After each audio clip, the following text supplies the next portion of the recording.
My name is Dr. Fred Foley, and I'm a clinical psychologist and professor emeritus at Ferkauf Graduate School of Psychology of Yeshiva University in the Bronx, New York, and the director of neuropsychology and psychosocial research at Holy Name Medical Center's Multiple Sclerosis Center in Teaneck, New Jersey. I'm here today to discuss cognition in MS, how to monitor it, screen for it, assess it, and treat it with Dr. John DeLuca.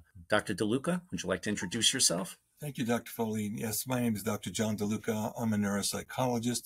I'm the Senior Vice President for Research and Training at the Kessler Foundation and a research professor in the Department of Physical Medicine and Rehabilitation at Rutgers, New Jersey Medical School. Well, let me start, Dr. Foley. So how big of a problem is cognition in persons with MS? It's a very large problem, John. 34 to 65% of adults with MS have documented cognitive problems, and about a third of children under age 18 have cognitive problems as well. What kind of impact does it have on everyday life? These cognitive problems have a huge impact on everyday life.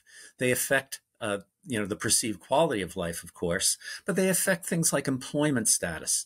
They affect the ability to function at school. They affect relationships, interpersonal relationships. They affect money management skills, driving ability, participation in everyday activities.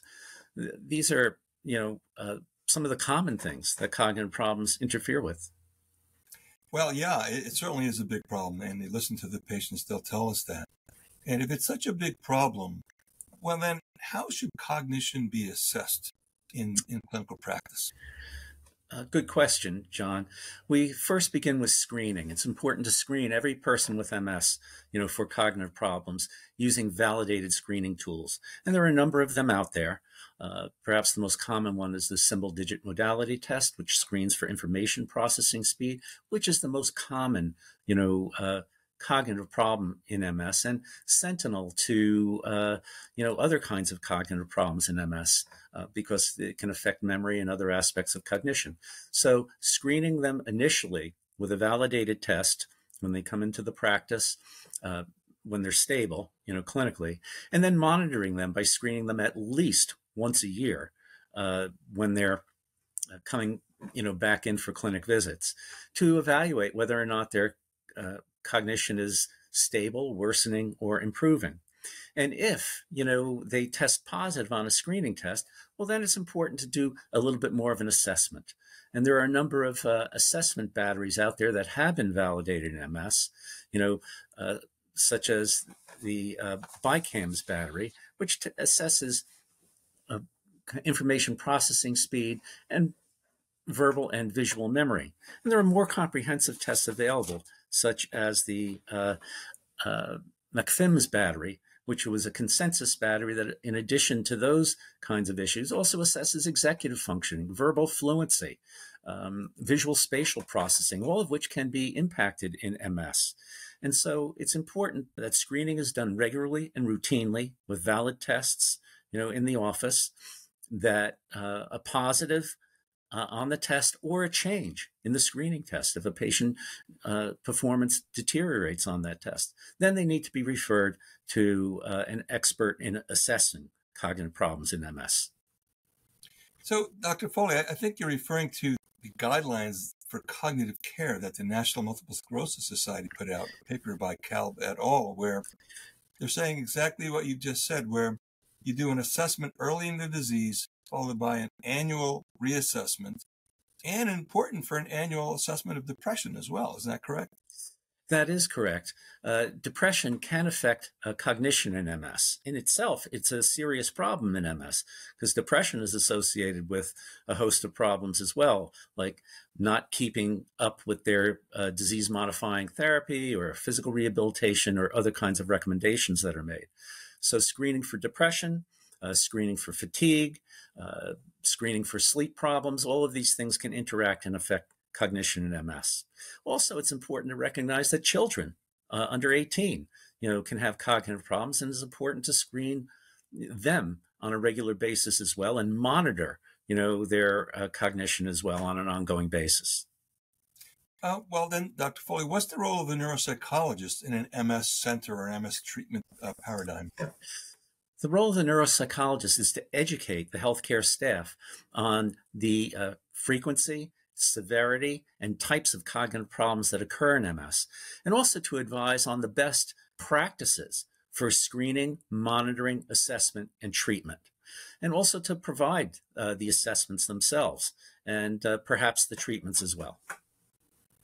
Dr. DeLuca, as an expert in cognitive rehabilitation in neurological disease, especially MS, can you tell me what kinds of programs are out there, for cog rehab for MS?